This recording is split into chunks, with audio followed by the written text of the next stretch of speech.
Hoy, en La Voz de los Ancestros, nos adentraremos en una de las civilizaciones más fascinantes, temidas y malinterpretadas de la historia: los vikingos.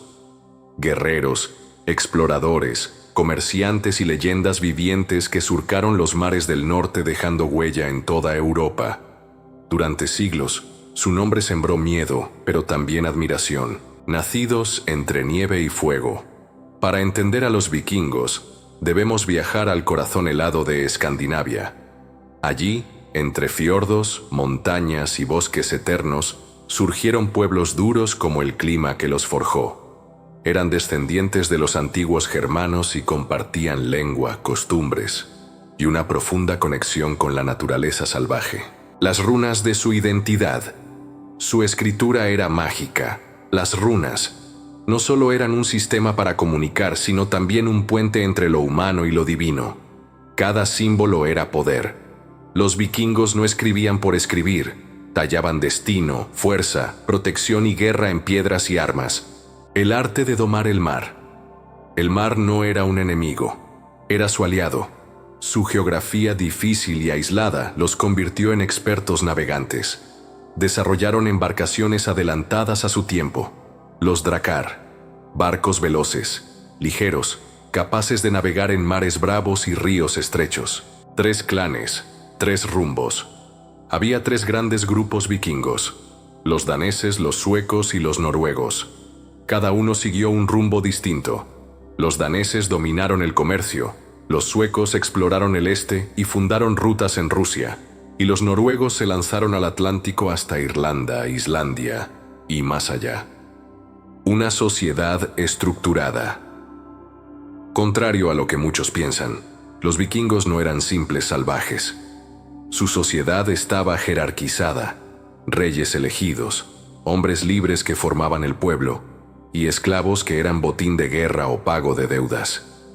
Una estructura tan firme como sus embarcaciones. Dioses y destino creían en un mundo gobernado por dioses que reflejaban la naturaleza misma. Odín, sabio y guerrero; Thor, protector del trueno; Freyja, diosa del amor y la guerra. El Valhalla era su recompensa por morir peleando. Para ellos, no existía mayor gloria que caer con el arma en la mano. ¿Por qué expandirse? ¿Por qué abandonar su hogar? Varios factores los empujaron: superpoblación, hambre, tierras infértiles y un hambre insaciable de aventura. Sumado a su dominio del mar, era cuestión de tiempo para que las velas vikingas asomaran en costas lejanas, como presagios de tormenta. Inicia la era del terror. La era vikinga inicia oficialmente con un ataque: el saqueo del monasterio de Lindisfarne, en el año 793. Un acto brutal que marcó el inicio de una oleada de incursiones a lo largo de las costas británicas. No solo buscaban oro, buscaban gloria. Monasterios, presas fáciles. Los monasterios eran objetivos ideales, aislados, ricos en tesoros y mal protegidos. Los vikingos los saqueaban sin piedad, llevándose oro, manuscritos y esclavos. No lo hacían por odio religioso, sino porque sabían que ahí estaba el botín fácil. Cambio de estrategia. Al principio, las incursiones eran rápidas, pero a medida que ganaban confianza, su estrategia cambió. Comenzaron a saquear regiones continentales, llegando hasta Francia y España. Los saqueos se volvieron más ambiciosos y sus flotas más numerosas. Ya no eran piratas, eran conquistadores. El ataque a Sevilla. En el año 844, una flota vikinga remontó el río Guadalquivir con más de 50 barcos. Llegaron hasta Sevilla, en Al-Ándalus. Aunque al principio lograron conquistarla, fueron derrotados por Abd al-Rahman II en la batalla de Tablada. Pero el mensaje era claro: nadie estaba a salvo. El terror llega a París. En 845, París fue sitiada por los vikingos. Aprovechando el Sena y la estructura de sus barcos, lograron llegar al corazón de la ciudad. Su caudillo, posiblemente Ragnar Lodbrok, lideró el ataque. París se rindió y pagó un enorme tributo en plata para que se fueran. Saqueos sin fronteras. Lisboa, Burdeos, Hamburgo. Incluso ciudades del Mediterráneo cayeron ante los vikingos, pero ya no se conformaban con robar. Querían quedarse, querían plantar raíces, y así comenzaron a establecer campamentos permanentes, primeros pasos hacia la colonización. Nacen nuevos reinos. En 866, los vikingos capturaron York, fundando el reino de Jorvik. Fue el primer reino vikingo en Inglaterra. Desde ahí, dominaron casi toda la isla, excepto Wessex. Los vikingos ya no eran invasores, eran reyes. Gobernaban ciudades, cobraban impuestos y dictaban leyes. Alfredo, el que resistió solo un hombre, detuvo el avance vikingo en Inglaterra. Alfredo el Grande, rey de Wessex. Con inteligencia, estrategia y persistencia, logró frenar las incursiones, reorganizar su reino y, eventualmente, recuperar York. Fue uno de los primeros en unificar Inglaterra bajo una sola corona, Dublín, capital vikinga. Desde 853, los noruegos establecieron en Irlanda una base clave, Dublín. Desde allí controlaron comercio, esclavitud y rutas marítimas en el Atlántico. Fue una de las ciudades más importantes del mundo vikingo fuera de Escandinavia. Hacia el hielo eterno. En 874, los vikingos colonizaron Islandia. Aislada y volcánica, la isla ofrecía libertad, pesca y nuevas tierras. Fue un refugio para clanes enteros, poetas, exploradores y soñadores. Allí nacerían algunas de las sagas más poderosas de su historia.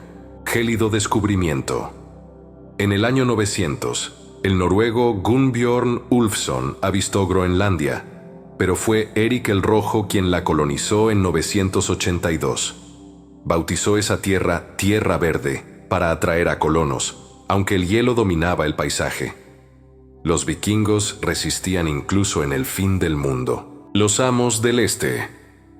Mientras los noruegos y daneses miraban hacia el oeste, los suecos conquistaban el este. Fundaron Novgorod, dominaron rutas fluviales en Rusia y establecieron la Rus de Kiev. Controlaban el comercio desde el Báltico hasta Constantinopla. Eran señores del río y la espada, la guardia del emperador.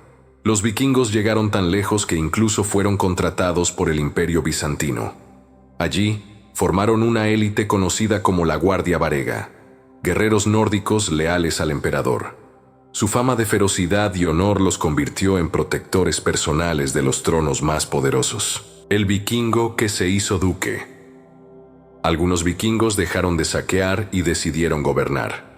Rollo, un caudillo noruego, aceptó convertirse al cristianismo y fue nombrado duque de Normandía por el rey de Francia. Así nació un linaje que años después cambiaría la historia de Inglaterra para siempre. Cristianización del norte. Dinamarca adoptó oficialmente el cristianismo en el año 960, bajo el reinado de Harald Bluetooth. Pronto le seguirían Noruega, Islandia y Suecia. Los dioses nórdicos fueron reemplazados por la cruz, y las runas por el alfabeto latino. Así moría una era. El regreso a York. Los vikingos no se dieron por vencidos. En el año 947, reconquistaron York bajo el mando de Eric el Sanguinario. Inglaterra fue nuevamente dominio nórdico. Incluso Canuto el Grande, un rey danés, gobernó Inglaterra, Dinamarca y Noruega en un solo imperio. La caída final. Pero todo imperio cae. En 1066, en la batalla de Stamford Bridge, los sajones derrotaron al último gran ejército vikingo. Fue una masacre. El mundo cambió. Las incursiones vikingas cesaron. Así, se cerraba el capítulo más violento de la historia nórdica. Un destino irónico. Semanas después de la caída vikinga, un descendiente de Rollo, Guillermo el Conquistador, invadió Inglaterra en la batalla de Hastings. Un normando, heredero de vikingos, se convirtió en rey. El destino daba una vuelta completa. Los vikingos, indirectamente, regresaban al trono. El legado en Europa. Aunque desaparecieron como civilización, los vikingos se fusionaron con Europa. Sus descendientes fundaron dinastías, reinos y ciudades, En Normandía, en Rusia, en Inglaterra, su sangre corría por las venas del nuevo mundo medieval. Su espíritu persistía. Los últimos guerreros. A pesar del cristianismo, las viejas tradiciones resistieron en sagas, cantos y objetos sagrados. Algunos clanes vivieron en aislamiento, manteniendo costumbres ancestrales. Eran los últimos vikingos, guardianes de una era que se negaba a morir. Finland, América antes de Colón. En el año 1000, Leif Erikson cruzó el Atlántico desde Groenlandia y fundó Vinland, lo que hoy sería Canadá. Los vikingos fueron los primeros europeos en pisar América. Cazaron, construyeron y vivieron allí por un tiempo, siglos antes que Colón. Su voz no se apaga. Los vikingos ya no navegan, pero su historia vive en la sangre de millones, en las sagas que resisten el tiempo, en las runas que aún se estudian. Fueron más que saqueadores, fueron poetas, exploradores, líderes, y hoy, desde la voz de los ancestros, siguen hablándonos.